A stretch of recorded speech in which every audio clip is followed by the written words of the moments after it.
Good morning students. आज की online classes चालू करने से पहले सब अपनी अपनी अटेंडेंस देंगे और जब भी कभी भी आपकी ऑनलाइन क्लासेस कोई भी चालू होती है तो ये बार बार बोलने की जरूरत नहीं पड़नी चाहिए कि आप लोग अटेंडेंस दो, आप लोग अटेंडेंस दो। तो आप लोगों को आगे से क्या करना है, जब भी ऑनलाइन क्लासेस चालू होते ही आप लोग सबसे पहले क्या करेंगे, अपनी अपनी अटेंडेंस देंगे। ठीक है। फिर इसके बाद में चैप्टर 1 अंडरस्टैंडिंग रिलेशन, मतलब रिश्तों की समझ। इस चैप्टर के अंदर हम लोगों ने कल जो है वो यहां तक एडॉप्शन जो है ये पूरा यहां तक मैं तक पूरा पढ़ लिया था। मतलब जो गोद लेने की जो प्रक्रिया थी उसमें गोद लिया था ना। ठीक है, तो यहां तक हम लोगों ने इसमें पढ़ लिया था। फिर हु रिसेम्बल्स हुम, कौन किसके जैसा। अब हम इसकी रीडिंग लगाते हैं। पूजा's sister Jyoti went with her mother to attend her uncle's marriage। इसका मतलब पूजा की जो सिस्टर है ज्योति, वो अपनी माँ के साथ अपने मामा की शादी में गई। हर मौसी also came there, और उसकी जो मौसी थी वो भी वहां पर गई। She had a little baby girl in her lap। उनकी गोद में कौन थी? छोटी सी एक बेबी थी। ठीक है, उसकी मौसी की गोदी में एक छोटी सी बेबी थी। ज्योति सेड, सो ज्योति ने कहा, mother see how beautiful see this is this doll, कि मम्मा देखो कि कितनी ये सुंदर प्यारी बच्ची है। Oh she her nose resemble nani's. इसका मतलब कि उसकी जो नाक है वो किसकी जैसी है? नानी जैसी। हर आइज रिसेम्बल चाची जीज, और उसकी आंख कैसी है? चाची की तरह है, जैसी है।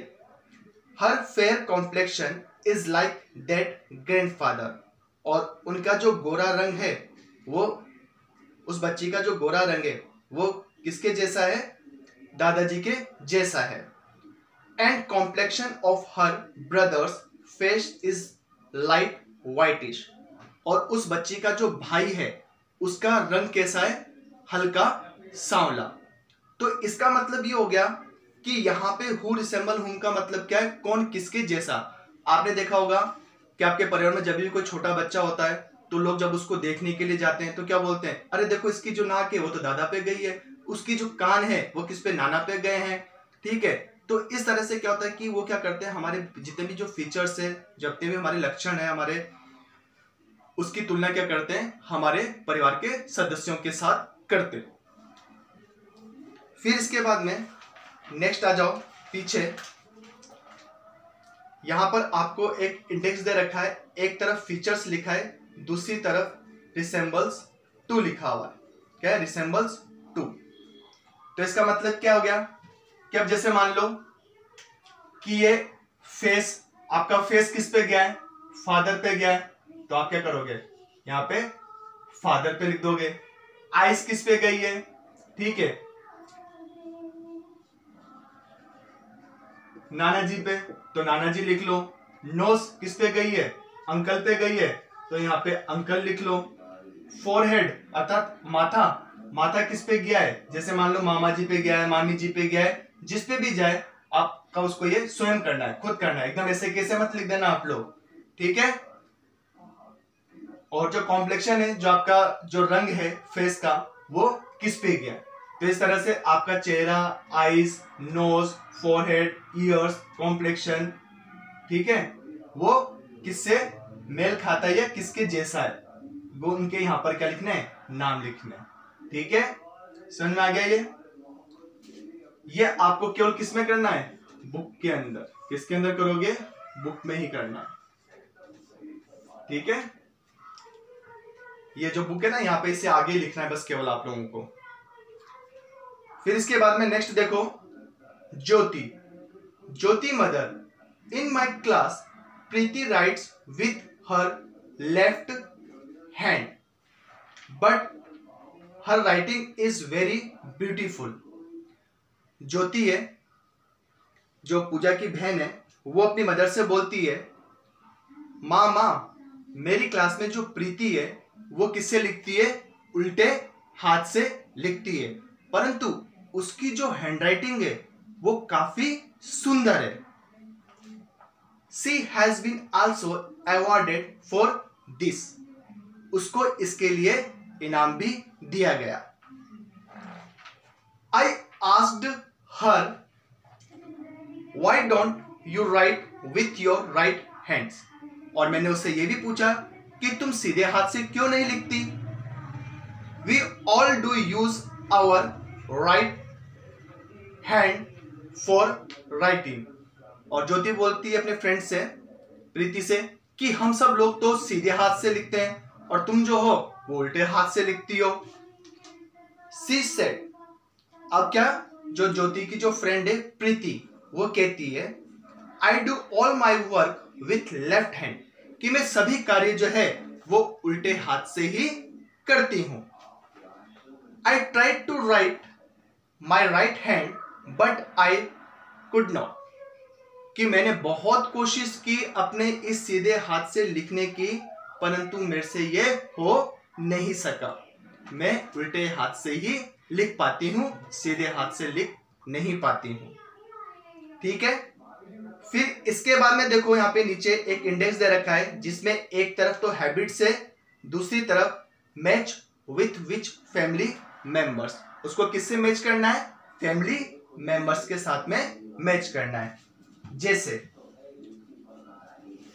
राइटिंग अर्थात जो लिखावट है, लिखने का जो तरीका वह सीधे हाथ से लिखते हैं या उल्टे हाथ से लिखते हैं, वो किससे मेल खाता है? अगर फादर से मेल खाता है तो यहाँ पर क्या करना है? फादर लिखना है आपको। ठीक है। इसी तरह से ईटिंग, खाना खाने का जो तरीका है, जो हैबिट है, वो किससे मेल खाता है? अगर मदर से मेल खाता है तो आपको क्या लिखना है? मदर लिखना है। इसी तरह से बात करने का जो तरीका है आप लोगों का, किस तरह से आप बात कर रहे हो, वो किससे मेल खाता है? अगर मान लो यहाँ पे अगर ग्रैंड फादर से मेल खाता है तो ग्रैंड फादर से, अगर ग्रैंड मदर से मेल खाता है तो ग्रैंड मदर से लिखना है। इसी तरह से आपके चलने का तरीका अर्थात वॉकिंग। ठीक है। हमारी सबकी क्या होती है? चाल अलग होती है ना। कोई एकदम सीधे चलता है, कोई झुक के चलता है, कोई तेज तेज चलता है, कोई धीरे धीरे चलता है। तो ये जो वॉकिंग का जो तरीका है वो किस किस से मेल खाता है? आपके चाचा जी से मेल खाता है, आपके अंकल से मेल खाता है, आपकी आंटी से मेल खाता है, किससे? तो वो यहाँ पर लिखना है। इसी तरह से यहाँ पर है पोस्चर, अर्थात आपका जो हाव भाव है वो किससे मेल खाता है, वो यहाँ पर आपको लिखना है। ठीक है। तो आपको ये जो दोनों की दोनों चीजें हैं वो किस में करनी है? बुक में करनी है। किसमें करनी है? बुक में। ये दोनों का दोनों आप लोगों का क्या है? होमवर्क। क्या है ये? होमवर्क। ये आप लोगों को होमवर्क करना है। ठीक है। फिर इसके बाद में next, features of children match with the features of their parents. इसका मतलब कि बच्चों के जो लक्षण होते हैं वो किससे मेल खाते हैं? माता पिता या फिर दादा दादी या फिर नाना नानी से मेल खाते हैं या मिलते हैं। बच्चों के जो लक्षण है वो हमारे घर के सदस्यों से मेल खाते हैं। This features are called genetic features. इसका मतलब कि इस लक्षण को हम आनुवांशिक लक्षण कहते हैं। क्या कहते हैं? आनुवांशिक लक्षण, genetic features. These features are passed one from generation to generation। इसका मतलब कि ये जो लक्षण है पीढ़ी दर पीढ़ी क्या होता है? इन लक्षणों का गमन होता है। पीढ़ी दर पीढ़ी इन लक्षणों का गमन होता है। Children inherit some features from their environment which are not hereditary। कि बच्चों में कुछ लक्षण जो होते हैं वो उसे वातावरण से मिलते हैं जो कि वो आनुवांशिक नहीं होते हैं। ठीक है। कि कुछ जो लक्षण है वो क्या मिलते हैं? हमें हमारे वातावरण से मिलते हैं, वो आनुवांशिक नहीं होते हैं। ठीक है। फिर यहाँ पे देखो नीचे नीचे आपका जो ये एक बॉक्स बनाया हुआ है, इसमें लिखा रखा है Gregor John Mendel. Gregor John Mendel, through this work on pea plant, discovered the fundamental laws of inheritance, so he is called the father of genetics. इसका मतलब यह है कि ग्रेगर जॉन मंडल ने मटर के पौधे पर प्रयोग करके, किसके पौधे पर? मटर के पौधे पर प्रयोग करके वंशानुगत नियम का प्रतिपादन किया। किसके नियम का? वंशानुगत, अर्थात इनहेरिटेंस। इनहेरिटेंस का मतलब वंशानुगत। तो वंशानुगत नियम का प्रतिपादन इन्होंने किया था। ठीक है। So he is called the father of genetic, इसलिए इन्हें आनुवांशिकी जनक भी कहा जाता है। आनुवांशिकी का जनक भी कहा जाता है। So he is called the father of genetics, अर्थात आनुवांशिकी का जनक भी इन्हें कहा जाता है। फिर आप पीछे आ जाओ। Doctor Hargobind Khorana wrote several research papers on determination of new genetic code। इसका मतलब कि जो डॉक्टर हरगोविंद खुराना है, उन्होंने वंशानुगत नए गुणों के निर्धारण हेतु कई शोध पत्र लिखे। क्या लिखे उन्होंने? वंशानुगत के जो नए गुण हैं उनके निर्धारण हेतु उन्होंने कई शोध पत्र लिखे। ठीक है। और इसके लिए उन्हें नोबेल प्राइज से सम्मानित किया गया। For this he was awarded for the Nobel prize.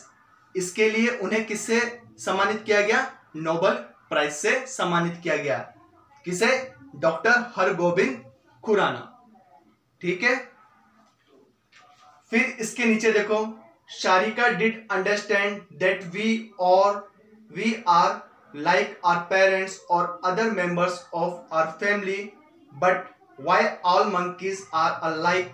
She was confused about this। सीधी सी बात है, इसमें लिखा गया है कि सारिका भी ये समझ चुकी थी कि जो हमारे फीचर्स हैं वो सब हमारे पेरेंट्स और जो हमारे घर के जो सदस्य हैं उससे मिलते जुलते हैं, परंतु वो ये भी जानना चाहती थी कि ये जितने भी गुण हैं वो सभी जानवरों में होते हैं कि नहीं होते हैं। ठीक है। तो यहां पर हमारा जो चैप्टर है वो फिनिश हो जाता है और फिर इसके बाद हम नेक्स्ट एक्सरसाइज करेंगे। ठीक है। क्या करेंगे हम लोग? एक्सरसाइज।